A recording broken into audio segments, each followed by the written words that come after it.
Կոնգրես տանող ստորգետնյա մետրոյի թունելում տեղի ունեցած փոքր էլեկտրական հրդեհը ստիպել է փակել թունելը եւ տարհանել Կապիտոլիումի հրապարակում գտնվող լրագրողներին։ Վերջին տվյալներով Կապիտոլիումի ոստիկանության 2 աշխատակից հետազոտման համար տեղափոխվել են հիվանդանոց։ Վագոնում գտնվողները չեն տուժել։ Միջադեպը տեղի է ունեցել Կապիտոլիումում, արդեն լարված իրավիճակի ֆոնին, երբ մի քանի դեմոկրատ օրենսդիրներ հրապարակել էին տեսանյութ, զինվորականներին կոչ անելով չկատարել անօրինական հրամանները, ինչն էլ սրել էր քաղաքական քննարկումները։ Սրա մասին կխոսենք ավելի մանրամասն հաղորդման ընթացքում։ Մինչև ժամը 17:00-ին Independence Avenue-ում փակ էր, իսկ մոտ ժամը 18:00-ին Հրշեջ ծառայությունը հաղորդեց, որ ծուխը լիովին մաքրվել է եւ տարածքը բացվել է հասարակության համար։ Իսկ հիմա այն մասին, թե ինչ է սպասվում հաղորդման ընթացքում։ Թրամփը դեմոկրատների պահվածքը համարում է պետական դավադրություն, պնդում է, որ պետք է ձերբակալվեն եւ դատարանում պատասխան տան։ Բոլոր մանրամասները րոպեներ անց։ Աշխատանքի ընթացքում զոհվել է երիտասարդ ոստիկանը, դեպքը տեղի ունեցել Լոս Անջելեսում։ Ներգաղթյալների համար գործում են կործանարար քաղաքացիական տուգանքներ։ Հաղորդման ընթացքում խոսելու ենք դատական համակարգի եւ փաստաբանների պատասխանների մասին։ Լոս Անջելեսի բնակարանային շուկան գրեթե կանգնած է։ Ուսումնասիրությունները խոսում են գնորդների վրա ազդող հիմնական պատճառների մասին։ Թրամփը փոխանցել է խոստացված $10,000 մի մասը։ Կխոսենք, թե ովքեր են պարգևատրվել եւ որ սխրանքների համար։ ԱՄՆ-ի շրջանային բանտերը ուղիղ իմաստով դժոխք են հղի կանանց համար։ Այնպիսի բաներ են կատարվում, որոնց հավատալն անհնար է։ Բացի այս թեմաները ձեզ համար նախապատրաստել ենք վիճակագրական հետաքրքիր անդրադարձ։ Այս անգամ ուսումնասիրությունները կանգնել են ԱՄՆ-ում ամուսնալուծությունների թվերի, պատճառների եւ այլ կարևոր ցուցանիշների վրա։ Հաղորդման վերջում կծանոթանանք 2025 թվականի տվյալների հիման վրա կատարած թարմ վերլուծությանը եւ համոզված եմ, որ մեր ուսումնասիրությունները ձեզ կօգնեն պատկերացում կազմելու այդ կարևոր թեմայի վերաբերյալ։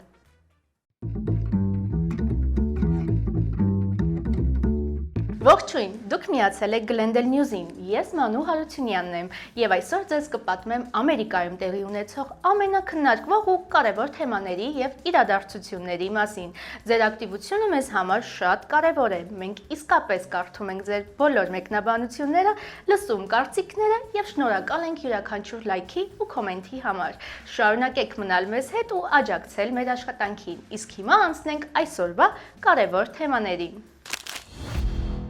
Նախագահ Դոնալդ Թրամփը մի խումբ դեմոկրատ կոնգրեսականների մեղադրել է պետական դավադրության մեջ, հայտարարելով, որ նրանք պետք է ձերբակալվեն եւ դատարանի առջեւ կանգնեն, իսկ իրենց արարքները կարող են լինել մահապատժով պատժելի։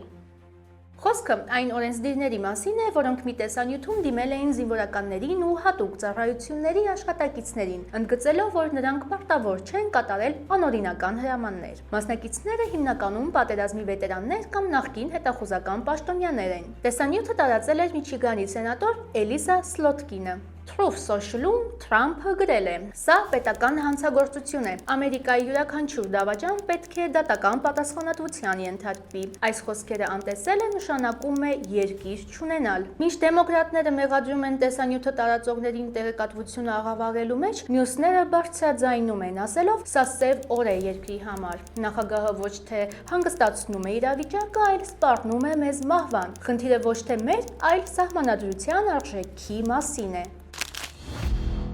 Լոս Անջելեսի Ալհեմբրայում հինգշաբթի վաղ առավոտյան մոտ 3-ին ոստիկանության եւ մեկ այլ մեքենայի բախման հետևանքով 2 մարդ է մահացել, որոնցից մեկը 28-ամյա ոստիկան էր, իսկ մյուսը 33-ամյա կին։ Իշխանությունները դեռ չեն հայտնել պատճառները կամ մանրամասները։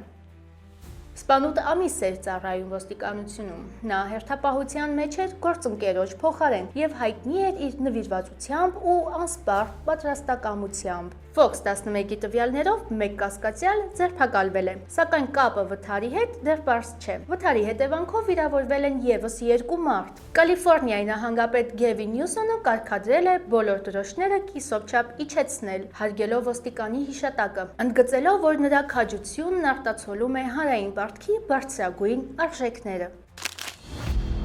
Փաստաբանների մի խումբ դատական հայց է ներկայացրել դաշնային իշխանությունների դեմ, պաշտպանելով ներգաղթյալներին, որոնք ըստ նրանց ենթարկվում են մինչև $1.8 միլիոն հասնող կործանարար քաղաքացիական տուգանքների։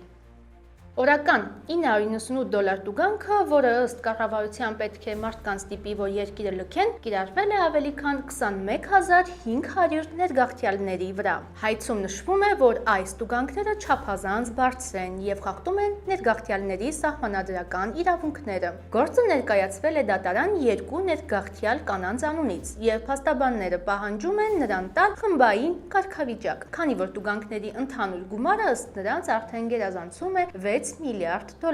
Փաստաբաններից մեկն ասել է. մեր հաճախորդները պարզապես փորձում են օրինական կարգավիճակ ստանալ, իսկ կառավարությունը սպառնում է բռնագրավել նրանց աշխատավարձերը, մեքենաներն ու տները։ Լոս Անջելեսի բնակարանային շուկան գրեթե կանգնած է։ Redfin-ի տարեկան զեկույցի համաձայն այս տարի յուրաքանչյուր 1000 տան մեջ միայն 11.5%-ն են վաճառվել։ Սա ընդամենը 1.15% շրջանառություն է, իսկ ընդհանուր ԱՄՆ-ում յուրաքանչյուր 1000 տան մեջ միայն 28-ն է վաճառվել, այսինքն շատ քիչ, մոտ 2.8%։ Գնում վաճառքը կանգնել է, որովհետև գնորդները սպասում են, որ գները կամ հիփոթեկային տոկոսադրույքները կնվազեն, իսկ շատ վաճառողներ հրաժարվում են վաճառել, քանի որ չեն ցանկանում իջեցնել իրենց տան գինը։ Կալիֆոռնիայում տների վաճառքը առանձնահատուկ կերպով նվազել է, քանի որ գործում է Prop 13 կոչվող օրենքը։ Այս օրենքը սահմանափակում է տան եւ գույքի տարեկան հարկը, որպեսզի այն շատ արագ չբարձրանա։ Արդյունքում գույքի հարկը չի կարող բարձրանալ տարեստարի 2%-ից շատ։ Իմաստն այն է, որ տանտերերը պաշտպանված լինեն բարձր հարկերից։ Ընդհանուր շուկայում նշվում է նաև, որ Ֆլորիդա, Թեքսաս, Արիզոնա նահանգներում համաճարակի տարիների մեծ ներհոսքից հետո պահանջարկը նույնպես զգալիորեն նվազել է։ Սպիտակ տունը հայտնել է, որ աջակցում է Կալիֆոռնիայի եւ Ֆլորիդայի ափամերձ ջրերում նոր նավթային ու գազային հորատումներին։ Այս քայլը կարող է սրել լարվածությունը Ֆլորիդայի հանրապետական ղեկավարների հետ, որոնք տարիներ շարունակ դեմ են եղել մեքսիկական ծոցում հորատումներին, պատճառ բերելով զբոսաշրջության տնտեսական նշանակությունը։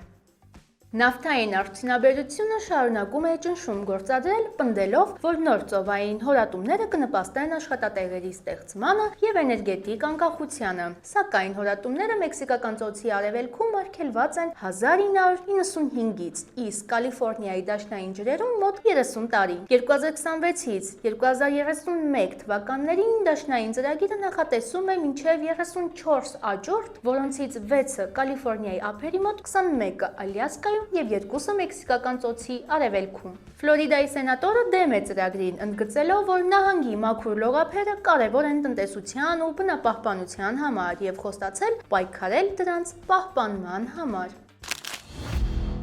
Ֆլորիդայում աճում է անհանգստությունը, քանի որ 3 օրում 3 կնոջ դիե է հայտնաբերվել, ինչը դարձել է սերիական մարդասպանի մասին խոսակցությունների պատճառ։ Ջեքսոնվիլի շերիֆի վարչությունը հերքել է այդ ենթադրությունները, նշելով, որ դեպքերը միմյանց հետ կապ չունեն եւ քննությունը շարունակվում է, սակայն սոցցանցերում քննարկումները չեն դադարում։ Զոհերից մեկը 24-ամյա մի աղջիկ է, ով ավտոկայանատեղիում սպանվել էր հրազենային վիրավորումից։ Մյուս կնոջ մարմինը հայտնաբերվել է Ֆենիքս թաղամասի հանրակացարանում եւ նրա մահվան պատճառը դեռ պարզ չէ։ Երրորդ գործով նույնպես քննություն է ընթանում։ Չնայած ոստիկանության խոսքերին, օգտատերերը կասկածներով են արձագանքում, մատնանշելով, որ 3 մահը 3 օրում դժվար թե պատահականություն է։ Շերիֆի վարչությունն ընդգծել է, որ գործում է միայն փաստերի հիման վրա եւ այս դեպքերը ընդհանուր հանրային անվտանգության համար անմիջական վտանգ չեն ներկայացնում։ Թրամփի վարչակազմը $10,000 պարգևավճարներ կհատկացնի այն օդային երթավարներին եւ տեխնիկներին, ովքեր շաթդաունի ընթացքում չեն դադարեցրել աշխատանքը եւ օրինակելի ներկայություն են ցուցաբերել։ Տրանսպորտի քարտուղարն ու ԱՄՆ դաշնային ավիացիոն վարչության ադմինիստրատորը հայտնել են, որ 776 աշխատակիցներ բոնուսներ կստանան ցուցաբերած նվիրվածության եւ հայրենասիրական աշխատանքի համար։ Այս որոշումը հաջորդել է Թրամփի գրառմանը, որտեղ նա խոստացել էր պարգևատրել բոլոր երթավարներին, ովքեր բաց չեն թողել ոչ մի օր այս դեմոկրատների ստեղծած փակման ընթացքում։ Նոյեմբերի 13-ին ներքին անվտանգության քարտուղարը նույնպես $10,000 պարգևավճար է տրամադրել TSA-ի այն աշխատակիցներին, ովքեր փակման ժամանակ շարունակել էին իրենց ծառայությունը Հյուսթոնի Ջորջ Բուշ Intercontinental օդանավակայանում։ Հարգելի հետևորդներ, այժմ եկեք անցնենք մեր Facebook-յան էջ, որտեղ նույնպես կարող եք գտնել հետաքրքիր իրադարձությունների մասին հրապարակումներ։ Կալիֆորնիայի մի տան ձեղնահարկում հայտնաբերված Superman համար 1 կոմիքսը վաճառվել է 9.12 միլիոն դոլարով, դառնալով երբևէ վաճառված ամենաթանկ կոմիքսը։ 1939 թվականին թողարկված այս հազվագյուտ համարը Superman-ի առաջին ինքնուրույն շարքն էր, եւ լավ պահպանված օրինակները քիչ են, քանի որ ժամանակին երեխաներին առաջարկվում էր կտրել շապիկը ու օգտագործել որպես պաստառ։ Նշեմ նաեւ, որ Superman-ի հեղինակները ժամանակին իրենց հեղինակային իրավունքները DC Comics-ին վաճառել էին ընդամենը $130։ ԱՄՆ-ում ավելի քան 2000 Starbucks-ի աշխատակից 65 քաղաքներում գործադուլ են անում, պահանջելով աշխատողների իրավունքների պաշտպանող պայմանագիրը։ Գործադուլը սկսվել է Red Cup Day-ին, այսինքն կարմիր բաժակների օրվան, եւ արդեն տասնյակ սրճարանների փակման պատճառ է դարձել։ Միությունը մեղադրում է Starbucks-ին բանակցությունները ձգձգելու մեջ։ Բոյկոտում ներգրաված է շուրջ 11000 բարիստա, եւ եթե համաձայնություն չլինի, աշխատողները պատրաստ են շարունակել ընկերության պատմության մեջ ամենամեծ ու ամենաերկար գործադուլը։ Լեբրոն Ջեյմսը շարունակում է կառուցել իր $37 միլիոն արժողությամբ նոր առանձնատունը, որը գտնվում է Բևերլի Հիլզում։ New York Post-ի նոր նկարները ցույց են տալիս, որ շինարարությունը ակտիվ փուլում է։ Լեբրոն Ջեյմսի նոր տարածքը ներառում է 2 առանձին առանձնատուն եւ երկուսն էլ ըստ տվյալների հագեցած են լինելու NBA-ի բոլոր ժամանակների լավագույն խաղացողին անհրաժեշտ ամեն ինչով։ Մի տունը նախատեսված է Ջեյմսի համար, մյուսը նրա ավագ որդու եւ Lakers-ի թիմակցի Բրոնի Ջեյմսի համար։ Երկու տներն էլ պաշտպանված են լինելու 10 ոտնաչափ բարձրությամբ ցանկապատով, ժամանակակից անվտանգության համակարգով եւ անվտանգության աշխատակիցներով։ Նյու Յորքի մետրոպոլիայում սովորաբար նկատվող ծանր արդյունաբերական հոտերի փոխարեն Grand Central-ի մի հատվածում այժմ զգացվում է վանիլի եւ թարմ սոճու բույր։ Պատճառը Bath and Body Works-ի տեղադրած բույր տարածող սարքերն են, որոնք մինչև ամսվա վերջ կթողարկեն շուրջ 20-ից 30 ֆունտ բույր։ Այն ամերիկյան խոշոր կոսմետիկ եւ բուրավետ արտադրանքների բրենդներից մեկն է։ Քանի որ այս հատվածով ամեն 4-ից 5 րոպեն մեկ անցնում է մեծ հոսք, ընկերությունը ընտրել է իր ամենահայտնի տոնական բույրը՝ Fresh Balsam-ը, որպեսզի ստեղծի Սուրբ Ծննդյան մթնոլորտ։ Ուղևորների մեծ մասը դրական է արձագանքում, նշելով, որ այս հոտը զգալիորեն հաճելի է մետրոյի սովորական հոտերից, եւ տրանսպորտային ծառայությունը հայտնում է, որ ոչ մի բողոք չի ստացել։ Կալիֆորնիայի նահանգապետը Սակրամենտոյի ավիաբազայում ներկայացրել է նահանգի նոր ուժեղացված օդային հրշեջ ուժերը, կանգնելով վերափոխված C-130 Hercules տանկեր ինքնաթիռի մոտ։ Այս ամբողջությամբ վերազինված ինքնաթիռը կարող է տեղափոխել մինչև 4000 գալոն ջուր, եւ նահանգը մինչև 2026-ի վերջը կստանա եւս 6 նման մեքենա։ Նահանգապետը հայտնել է, որ երկրորդ եւ երրորդ ինքնաթիռները կսկսեն աշխատել արդեն այս հրդեհային սեզոնում, իսկ մնացածը կմիանան հաջորդ տարի։ Նա ընդգծել է, որ վերջին տարիներին Cal Fire-ի բյուջեն գրեթե կրկնապատկվել է, եւ նահանգը արագ ընդլայնում է իր օդային կարողությունները, ներառյալ գիշերային տեսանելիության, բարելավված կապի եւ արհեստական բանականության տեխնոլոգիաներ։ Նա քննադատել է դաշնային կառավարությանը, հիշեցնելով, որ ԱՄՆ անտառային ծառայության բյուջեի 10% կրճատումը թույլատնում է համագործակցությունը։ Ամերիկյան շրջանային բանտերում հղի կանայք հաճախ հայտնվում են անմարդկային պայմաններում, չստանալով բժշկական օգնություն եւ երբեմն ծննդաբերելով զուգարաններում կամ կեղտոտ հատակի։ NBC News-ի երկարատև հետաքննությունը պարզել է, որ կանանց մեծ մասը կալանավորվել է մանր իրավախախտումների համար, եւ նրանց օգնության կանչերը հիմնականում անտեսվել են։ Շատերը կորցրել են երեխաներին կամ ծննդաբերել վտանգավոր պայմաններում, ստանալով վարակներ ու նորածինների համար ծանր հետևանքներ։ Մասնագետները դա կոչում են համակարգային անտարբերություն։ Շատ կանայք կարող էին հիվանդանոց հասնել, եթե հնարավորություն ունենային վճարելու ընդամենը $125, եւ ինչպես նշում են հետաքննողները, ամենամեծ գինը վճարում են նորածին երեխաները։ Դաշնային դատարանը պարտադրել է ԱՄՆ կառավարությանը վերականգնել այն ծրագիրը, որը պաշտպանում է բռնության, անտեսման կամ լքման ենթարկված ներգաղթյալ անչափահասներին, կանխելով նրանց հնարավոր արտաքսումը։ Խոսքը վերաբերում է Special Immigrant Juvenile կարգավիճակ ունեցող երեխաներին, որը հաստատվել է դեռ 1990-ին։ ԱՄՆ շրջանային դատավորը որոշել է, որ պետք է վերսկսի 2022-ին գործարկված, սակայն 2024-ի հունիսին դադարեցված հետաձգված գործողության ծրագիրը, որպեսզի այս անչափահասները պաշտպանված մնան դատավարության ամբողջ ընթացքում։ Հայցը ներկայացվել էր հուլիսին։ Այս ծրագիրը կենսական նշանակություն ունի եւ այն թույլ է տալիս երեխաներին ստանալ աշխատելու իրավունք, պաշտպանվել արտաքսումից եւ ապագայում ձեռք բերել ԱՄՆ օրինական մշտական բնակչի կարգավիճակ։ Դատավորի որոշմամբ, ինչպես նախկին օգտվողները, այնպես էլ նոր դիմողներն այժմ արտաքսումից պաշտպանություն եւ աշխատանքի թույլտվություն ստանալու համար կարող են կրկին դիմումներ ներկայացնել։ Դատական գործընթացը շարունակվում է։ Հինգշաբթի օրը բորսաները կտրուկ անկում գրանցեցին։ Ներդրողները հենց դրա մասին էլ անհանգստանում էին, որը պայմանավորված էր արհեստական բանականության ոլորտի կայունության շուրջ կասկածներով եւ տոկոսադրույքների հնարավոր բարձրացմամբ։ Օրը, որը սկսվել էր բարձր սպասումներով, արագ վերածվեց կորուստների։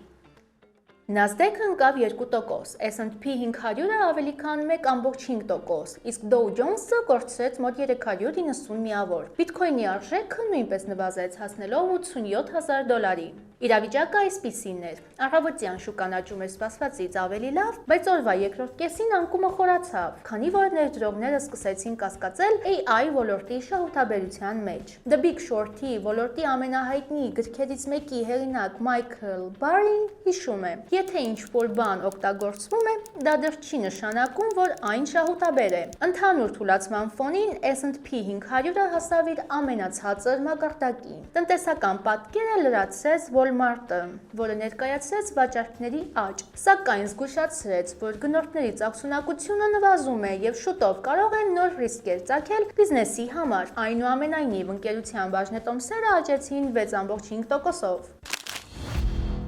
Սեպտեմբերին ԱՄՆ-ում ստեղծվել է 119,000 նոր աշխատատեղ, ինչը սպասվածից բարձր է եւ ցույց է տալիս, որ տնտեսությունը դեռ դիմացկուն է, սակայն վերջին շաբաթներին զանգվածային կրճատումների աճի պատճառով շուկան թուլացման նշաններ ունի։ Amazon, Microsoft, Paramount, Target եւ այլ ընկերություններ արդեն հայտարարել են մեծածավալ կրճատումների մասին։ Վերջերս իրենց միացել է Verizon-ը եւ կրճատել 13,000 աշխատողի։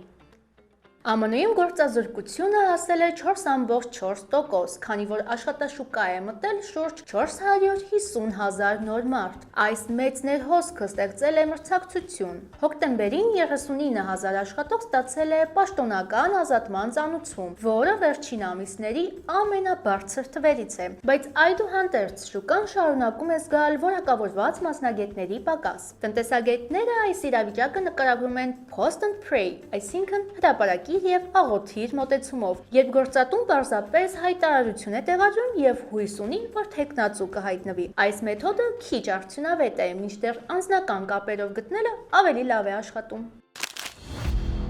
Մինչ մյուս թեմաներին անցնելը, ինչպես նշել էի հաղորդման սկզբում, այսօր խոսելու եմ մի թեմայից, որը վերաբերում է ընտանիքի կայունությանը, հասարակական փոփոխություններին եւ ամերիկյան կյանքի ամենանուրբ հատվածներից մեկին՝ ամուսնալուծություններին։ Վերջին տվյալները ցույց են տալիս, որ ամուսնալուծությունների ընդհանուր մակարդակը իջել է 39-ից 42% եւ արդեն զգալիորեն ցածր է նախորդ տասնամյակների ցնցող 50% գրանցած ցուցանիշից։ Սա մասնագետները կապում են մի շարք հիմնարար փոփոխությունների հետ։ Դրանցից են, որ ամերիկացիները հիմա ամուսնանում են ավելի ուշ, ավելի շատ ժամանակ են հատկացնում աշխատանքի կայունությանը, ֆինանսական պատրաստվածությանը եւ խուսափում են վաղ հասակում ընտանեկան պարտավորություններից։ Սակայն, երբ ընդհանուր թվերը նվազում են, մեկ այլ հակադիր պատկեր է գալիս։ Խոսքը մոխրագույն ամուսնալուծությունների աճի մասին է։ 50 տարեկանից բարձր ամերիկացիների շրջանում բաժանումները շարունակում են ավելանալ։ Հոգեբանները սա կապում են երկարամյա հարաբերություններում կուտակված լարվածությունների, երեխաների մեծանալուց հետո փոփոխող հարաբերությունների եւ կյանքի երկրորդ կեսում ավելի անկախ ապրելակերպի հետ։ Բարեբախտաբար երիտասարդների շրջանում ամուսնալուծությունների մակարդակը վերջին վերջին տասնամյակում նվազել է շուրջ 25-ից 30%։ Նրանք այսօր ամուսնանում են ավելի ուշ եւ ավելի պատրաստված։ Միաժամանակ նախաամուսնական խորհրդատվության տարածումն աճել է ընդգրկելով արդեն մոտ 50% նոր զույգերի, եւ այս հանգամանքը եւս մեծ դեր ունի բաժանումների նվազման մեջ։ Թեման ցանկանում եմ ամփոփել Պուրդյուի համալսարանի ընտանեկան հոգեբանի խորհրդով։ Նա ասում է, որ զույգային եւ ընտանեկան թերապիան ոչ միայն խնդիրներ լուծելու միջոց է, այլ նաև հարաբերությունները ժամանակին ամրապնդելու կարևոր ձև։ Նրա խոսքով այն արդյունավետ է թե ամուսնության սկզբում, թե ավելի ուշ, օգնելով զույգերին զարգացնել հաղորդակցությունը, դիմակայել սթրեսին եւ խորացնել փոխադարձ կապը։ Նա ընդգծում է, որ նման աջակցությունը պետք է հասանելի լինի բոլոր զույգերին, որպեսզի նրանք կարողանան ճիշտ ժամանակին ստանալ անհրաժեշտ օգնությունը։ Հուսով եմ, որ այսօրվա մեր կողմից ընտրված թեմաները հետաքրքիր էին։ Հիշեցնեմ, որ Glendale News-ի նոր թողարկումներին կարող եք հետևել ամեն օր ժամը 5:30-ին, բացի շաբաթ եւ կիրակի օրերից։ Եթե չեք հասցրել դիտել մեր նախորդ թողարկումը, կարող եք անցնել հենց այս հղումով եւ ծանոթանալ բոլոր մանրամասներին։ Այսօրվա համար պատրաստել էինք այսքանը։ Շնորհակալություն մեզ հատկացրած ժամանակի համար եւ կհանդիպենք երկուշաբթի։